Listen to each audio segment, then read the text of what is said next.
Hey guys, and welcome back to the Pennies to Pounds podcast with your host Kia. And this is a podcast where we aim to dispel your myths, simplify difficult financial jargon, and rectify your own personal problems. Happy Monday, and as always, an amazing episode is what I've got lined up for you. We're going to be talking about some of the top headlines of the week. So slightly different to what we usually do, but I feel like a lot has happened in the news, and you may have read it all and said, I can't keep up. What is going on? I have got this episode to help break it down for you. I'm going to have some interesting chats. And to do that, I have a great guest with me. Guest, who are you? Disunomics. I do podcasts. I try to have conversations on social media, YouTube when I can. Mm-hmm. But yeah, speaking on like economics, current affairs, politics, just trying to make things like more digestible for us everyday people. So you were very key during lockdown. Oh yes. Anyone who was on social media knows that whenever something was announced, everyone would turn to you and we'd get the breakdown of what that meant in layman's terms as to what's going on. So what sparked you to start your platform, your podcast and everything that you're doing? So I've been, I started my podcast in 2016. Initially, I was like, I'm interested in politics and economics in general. And I'll tweet about it, but like, it was just like, I didn't really feel like anybody really knew much about it. So I thought, okay, let me just do like a blog. So like give people information. Because I always see people talk about stuff and it's either people who don't know what they're talking about, respectfully, or people who do know what they're talking about, but they're not trying to deliver the information in a digestible way. They're trying to use it to kind of flex to show that they know stuff. So they'll speak in jargon that people within said industry will know, but everyday person is not going to know. So I started blogging, but then I can't lie, it's going to be off the type. Blogging is a lot, I can't lie to you. I feel like you have to like writing to really get into blogging. I don't like writing.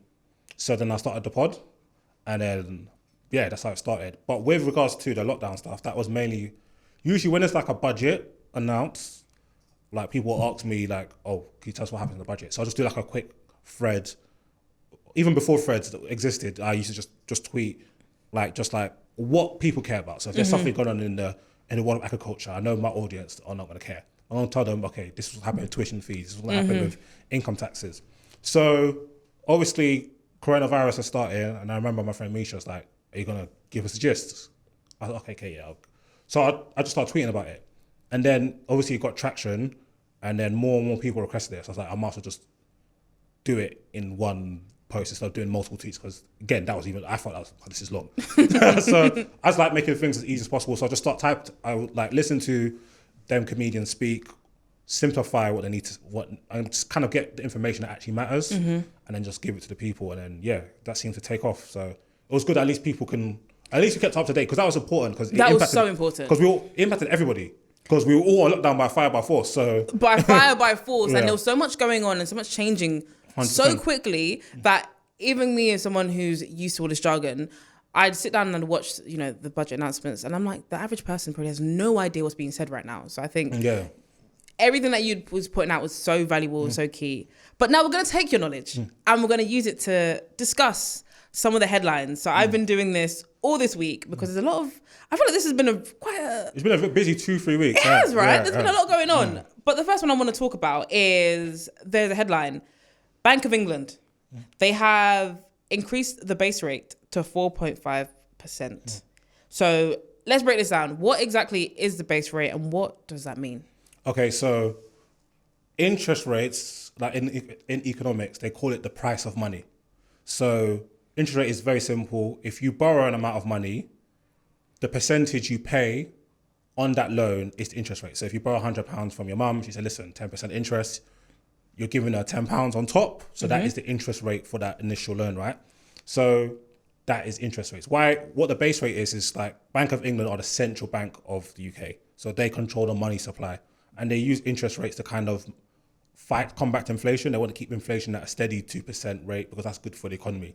Currently, inflation is on a double-digit vibe right now. Yeah, it's like 10.1%. Yeah, 10.1%, and that's even slightly down from previous months.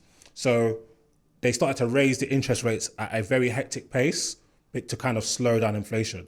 And these are the highest interest rates have been since like pre-financial crisis. Crazy. Yeah, because interest rates after financial crisis, interest rates like 0%. Yeah, 0.25%. That's true. They've been very low. Yeah, and that's kind of what people probably don't know is that there's been a big increase in wealth inequality, and one of the biggest indicators, one of the biggest reasons for this is the interest rate. Because if it's very, okay, so if interest rate is very low, like 0.25%, 0.5%, what does that mean? That the cost of borrowing is cheap. Yeah. So the people that have money, so whether you're high net worth individuals, your major companies, for them to go and borrow, it's cheap for them. It costs them nothing. So now they can go and acquire assets at a cheaper rate. So let's say you've got a lot of money. Okay, I'm going to go buy 3 houses now. Interest rates are cheap, so mortgage repayment rates are cheaper. Obviously, the growth in a house is going to always supersede the interest rate. So by that way, people are making more money. So the way I see it is, like, what's the point? Even in London, I know I'm rambling here, but even in London, there's so many empty houses. So many empty houses. And people think, why is there empty houses? It's very simple. If you have a lot of money, why have your money in a bank account getting this small interest rate? When you can have the same money in a house in Notting Hill or Lancaster Gate, you get 8% this year, 10% this year, 7% this year. You don't have to do anything to the house. You're making money every year. So yeah, that's why the interest rate thing is super interesting, because it's allowed for companies, high net worth individuals to acquire more assets at a cheaper rate and acquire more wealth. Obviously, you have assets. If they keep appreciating, your wealth goes up. Whereas it has had the same impact for us everyday people. Of course. And now, of course, interest rates are now going up because of inflation. Yeah. And who's that impacting adversely? Regular people. Yeah. So yeah, it's a bit of a crazy one. So I've been having conversations with regular people as to what that means. And I think a lot of people are worried because we are in this cost of living crisis, which in itself is a massive topic. But because we're in that, things are getting more expensive, as we know. And a lot of people are relying on lines of credit. They are having to lean their overdrafts or take out more credit cards. So now with that going up, they're like, well, what can it's not now more expensive. It was really hard enough for me to be able to take out loans. It's even more expensive. What would you say to the average person? Like, what does that mean for, like we heard high net worth individuals, but for the average person, what does that mean? Is that something they should be concerned about? Unfortunately, I don't like to lie, it is something to be concerned about, because even in general, we've seen like they measure productivity, right? And the productivity in the UK has been stagnant, and that's why our real wages, which is your wages, obviously people get paid more than it in normal terms. What you get paid in 2023 is going to be way more than you got paid in 1990. However, when you take into account inflation, the increase is not what we think. And obviously, the cost of everything else has gone up. So the gap between our actual income, when we take into account inflation, and our cost is shrinking every single year. And how people have got by in the UK is by, as you said, lines of credit. That's what's really bridged the gap. So if credit is going to become more expensive, it's going to be harder for UK households to kind of maintain. And even things like, you mentioned credit cards. A lot of people have mortgages. Yes. People are coming off their latest mortgage arrangement who are now negotiating new fees. They were going from a time when interest rates were 0.7% to now they're 4.5%. One of my closest friends, his mortgage has gone up by £400. Oh my gosh, that's like when you actually put the numbers down, that's massive. Now one of my friends' mortgage has gone up by £600. Oh, a lot of people do not have a spare £400 to £600 for the same. This is not this is the same cost on your monthly cash flow. Imagine that. So that's like a crazy impact on people. And even like people who are like small businesses. So acquiring loans to purchase capital or land or just to invest in your business is going to be even more expensive than it ever was before. So that's the impact on us everyday people. Like it's actually a lot. And especially when you conjoin it with inflation, which is also eroding like your income or your net income, because everything you're buying now costs way more than before. Oh, 100%. I remember if I go to shop, pick up a few things, like £8. Every time I go to shops, I feel like it's £20. Every time, even when you go to like the budget places like Lidl or Aldi, all of that used to be like, oh yeah, I'm saving money on my food shop. Now I'm like, I don't know. Am I shopping in Waitrose? Am I shopping in Lidl? Like, where am I right now? Yeah, like before, like my food shop would be like for the month 160, 180. Now it's like we spend like 250, and then I'm still going to Tesco supplementing here. Yeah. Even my food shop, I do it on the 24th. We had to do a mini food shop this week, £100 because food. Oh my gosh, no, £100? Yeah, because the price of everything's expensive, even from things like eggs. Oh yeah, oh my gosh, don't even get me started, yeah. There's even an egg shortage on top. That's what I'm saying, to make it even worse. To make it even worse, you're here fighting for the same eggs. Yeah, every time I go to Tesco, there's no eggs left. There's only like the organic ones, like £4 for a pack of 6. Come on, get out of here. It's ridiculous. Yeah, so that's like, it's just like really, really, really rubbish for like us people here in this country at this time period. It's like the worst. Like high inflation and that interest rates on top. It just sucks. And even, sorry, just off the back of when you're talking about food, for as long as I've known, right, in my household, in my family, my dad's always been like, there's certain things that we don't compromise on. Mm-hmm. You have certain brands that he's like, no, we're always going to buy this or 100%. That, right? And now this is the first time that, this is how I know cost of living. This is real. This is a real cost of living crisis. Because for the first time, I remember my dad came home. We always have Heinz beans. For as long as I've known it, we've had Heinz beans. Anyway, he came home and he had Lidl, Aldi, Tesco, Sainsbury's. And I said, why have you got 4 different types of beans? He said, because we're going to try them all. Because Heinz is ridiculous. The price is ridiculous. And he's just like, it's just not feasible anymore. The prices of, and even they've hiked up their prices of beans and ketchup. It's like £5. Yeah, food, like, for Heinz ketchup. The last figures I saw for March, is it March's figures? Yeah, it'll be March's figures for food inflation was 18%. Oh my gosh. 18, that's wild. That is wild. 18% increase. And I can see it. Like, I see it. At first, before, I don't even look at prices because I'm just in a rush, get what I need to get, just pay it. But that's the type of person I am. I just know things cost a lot, so I just like, I'm just like, cool, and just get whatever. It. Yeah. But now I can proper feel it. So I'm like, wait, hold on. This bag used to feel like this was a £7 bag. Now it's a £17 bag. Crazy. And now I've got the habit of looking at the price of things, and now I'm comparing. Before I'll either pick up a brand name or pick up something that I've tried before, or pick up the first thing that's there, not even look at the price because I'm just careless like that. Now I'm like, no. Got to double check. Yeah, have a look. I was even looking at the price of butter. I'm like, oh my gosh, don't even get me started about butter. And the thing is, I use butter just to put in the pan. I don't even. Yeah. I'm not even a toast person or use it. I'm like, just so I could just use it as some fake ass oil. I'm like, let me tell you, Lurpak used to be my babe. I used to always go for a bit of Lurpak, and Lurpak is expensive, right? But it's like doable. If you want to be a bit cheeky, you can get a little Lurpak. I went the other day to go and get Lurpak. £7.50. Yeah, it's wild. I got the little version. I got my Nord pack. I said, that is ridiculous. Yeah, it's crazy. Absolutely ridiculous. It's crazy. Like, the prices of food are crazy. What would you say to someone who's hearing all this and is worried? I'm not sure how much doing things that make marginal gains actually impact people, but like, you just gotta. I was speaking to my good friend Bola Soul. Like, sign up to all the if you're a supermarket shopper, use all the reward schemes.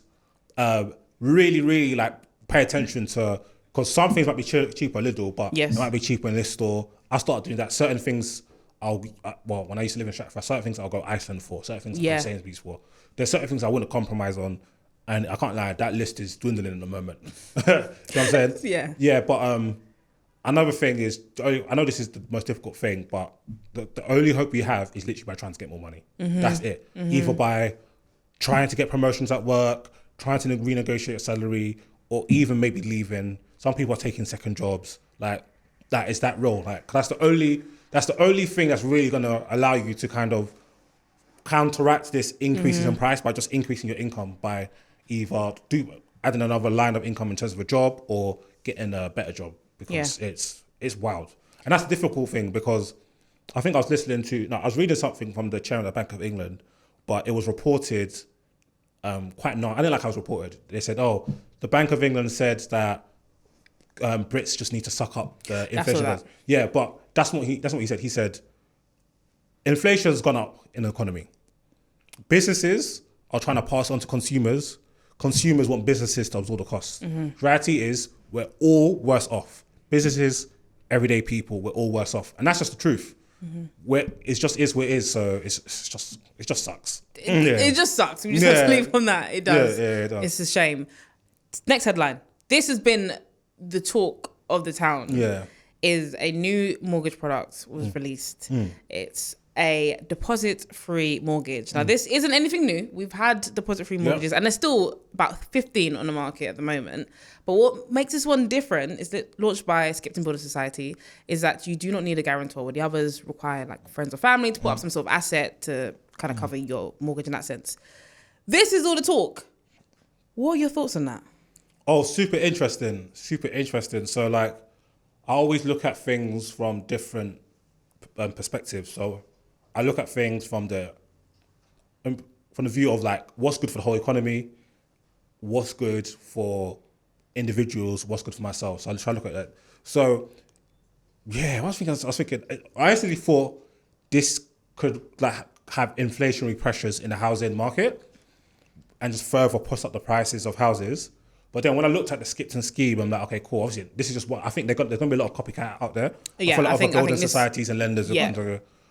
But I do think it's a good thing, although I feel like it's going to be only targeted at a small group of people. Yeah, they've said that they're targeting at renters, but more specifically young professionals. So those people who are putting a large percentage of their income towards their household, housing costs, who can essentially prove that they can afford a mortgage through how much they're paying on rent, but wouldn't be afforded that application because they may not have the deposit to be able to save up. It's very hard to save for a 5-figure deposit when you're paying, especially London rent prices, right?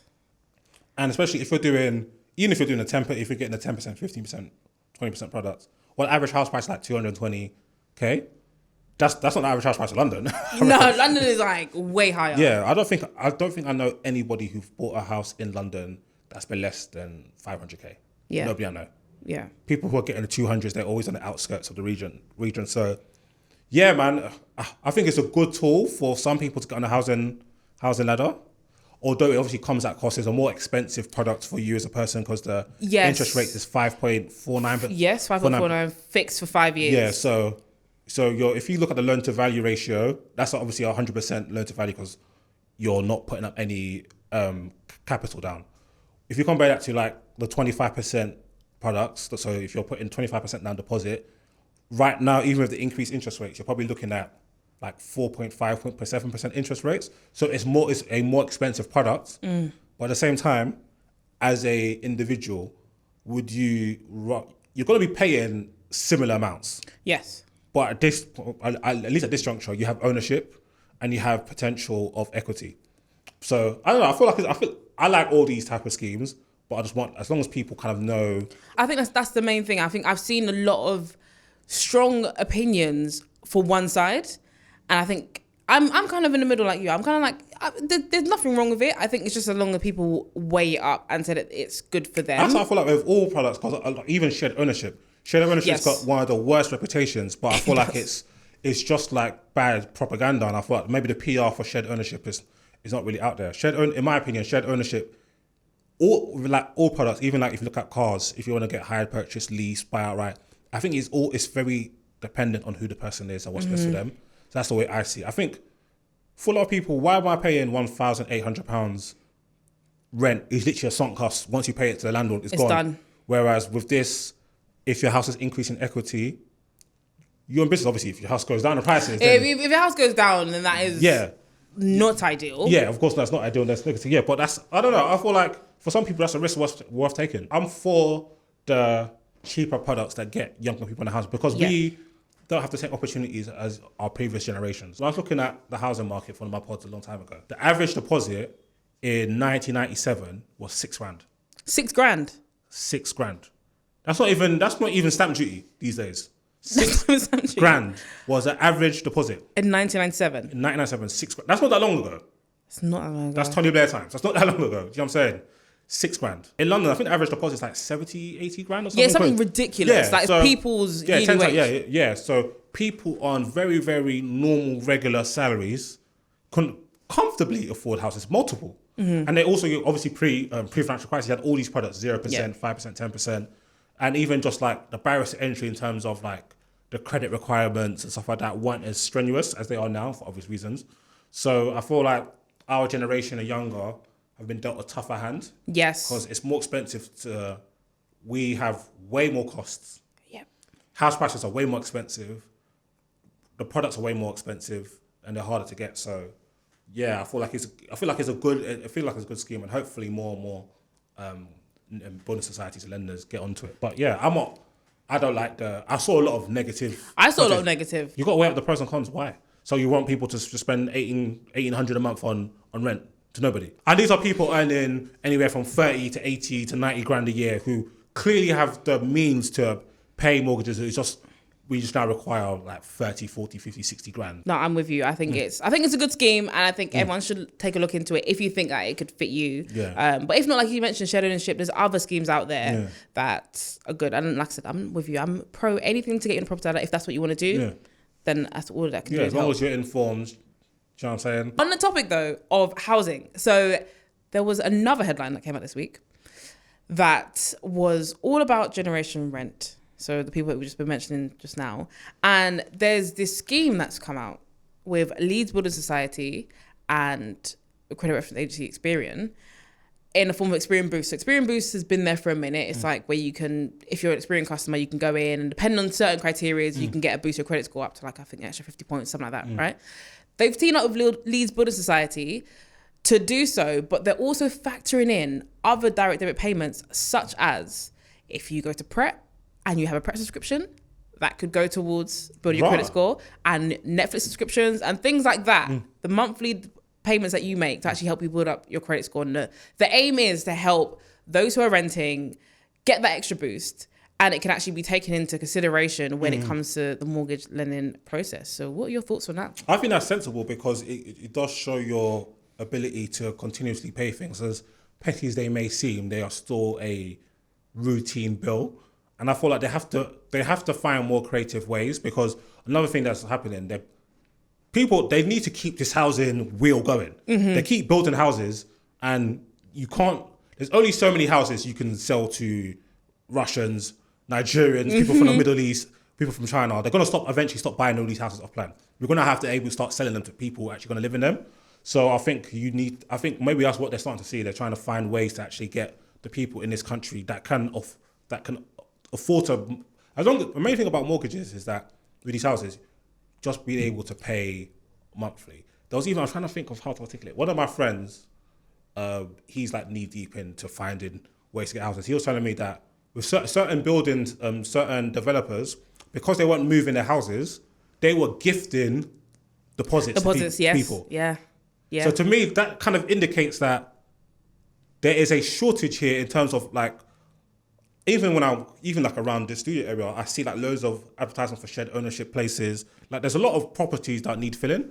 So I think it's about time they started having a bit of creativity in these schemes to get young people in the property ladder, because it's quite a key part of the UK economy and UK culture. Yeah, and it makes sense. And especially because you don't want to start, and I also in a more political macro feel, I feel like you're going to start to get a really disgruntled generation. And they're going to start targeting the old generation who've benefited from years of equity in their homes that they got for peanuts. Some people getting houses for 100k, they're now worth 900k. Yeah, mortgage paid off, sitting on that. Yeah. And these people don't even have it's not like they're like investment bankers or neuroscientists. And even the fact that obviously the older you get, the more you're likely to take out society in terms of, I know it sounds quite morbid, but in terms of using NHS and so on and so forth. So you're going to get really disgruntled young voters. So yeah, it makes sense. That's quite cool. I didn't even know that. So Experian are also looking to pass it on to other building societies. So right now it's only if you're a Leeds Building Society customer.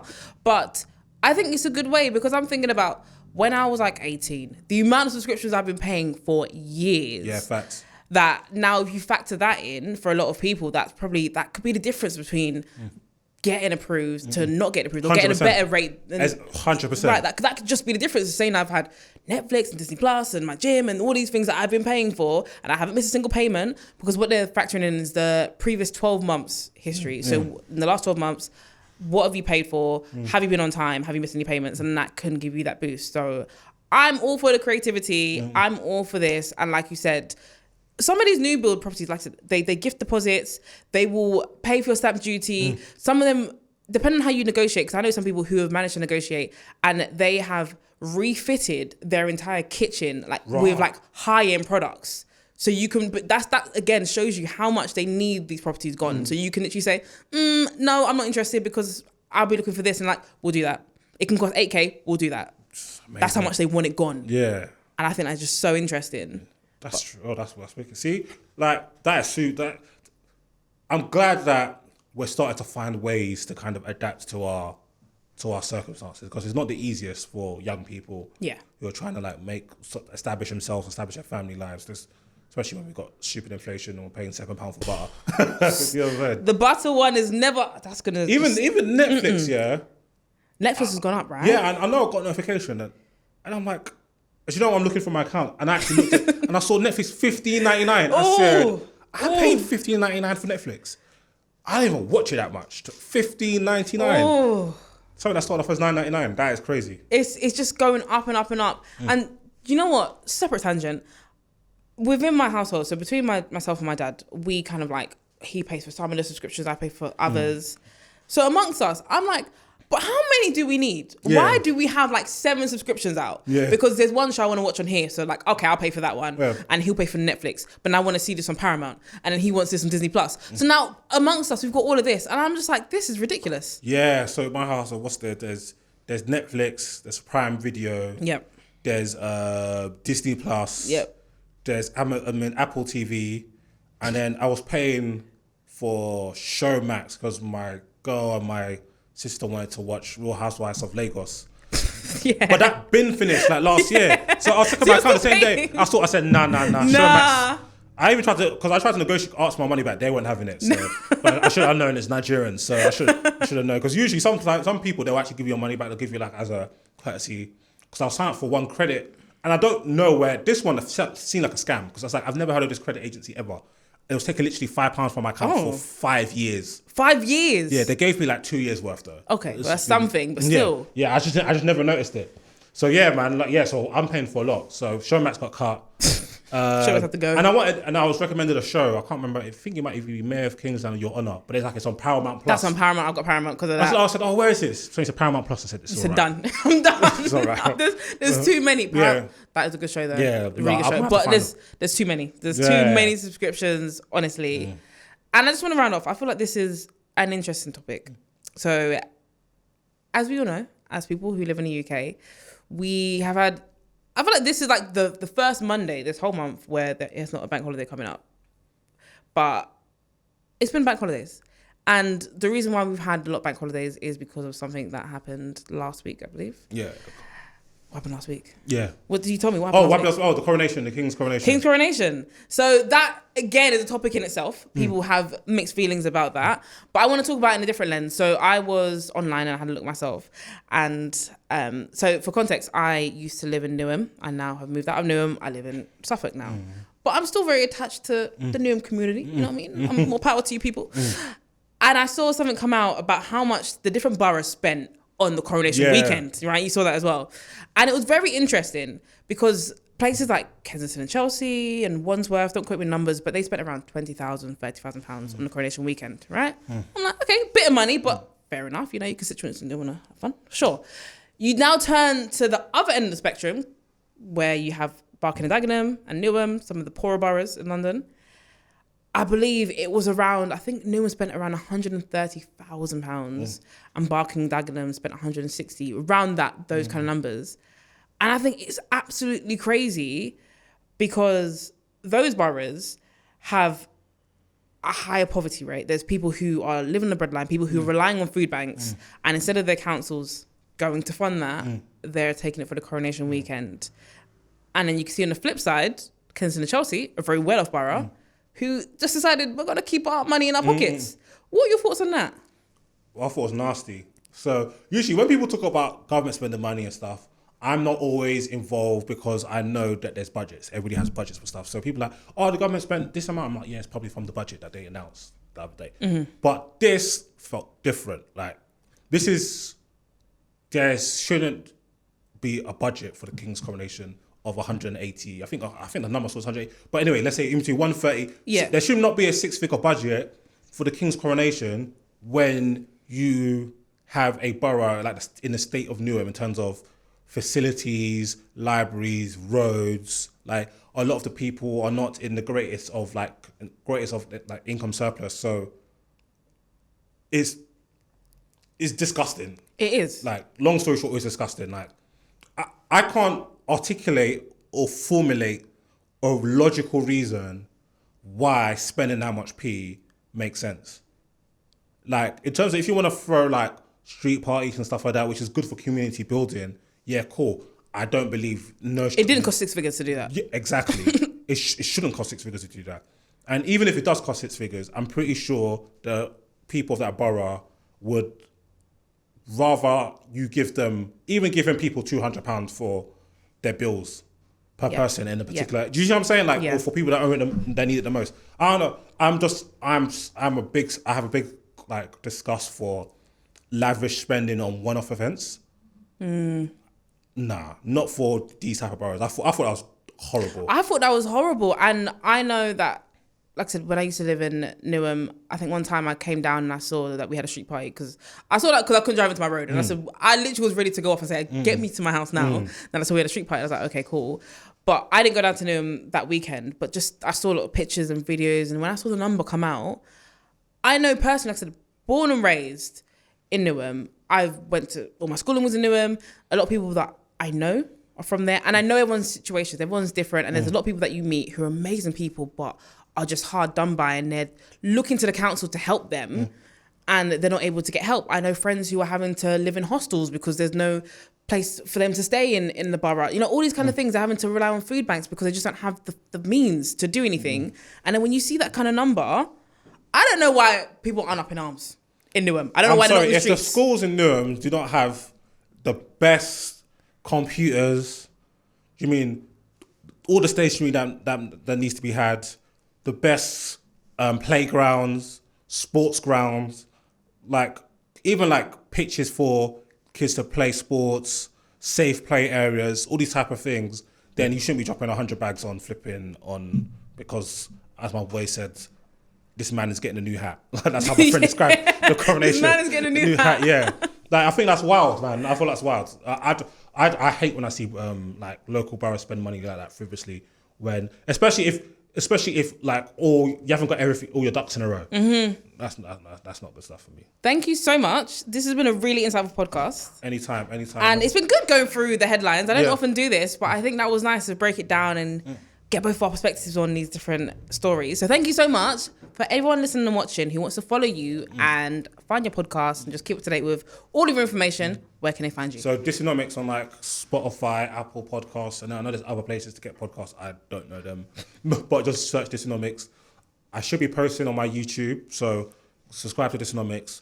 I'm just trying to work out. I don't know how I can't get the visuals and audios in sync right now. Yeah, so I don't want to put out some Charlie Chaplin mind. Can you imagine? Yeah, so yeah, but you subscribe to YouTube as well, and on social media, I'm go by Disunomics on social media. So that's where you can find me. Amazing. Thank you so much. Thank you for having me. Honestly, and everyone listening and watching, we'll be back again next week with another episode. Bye, guys.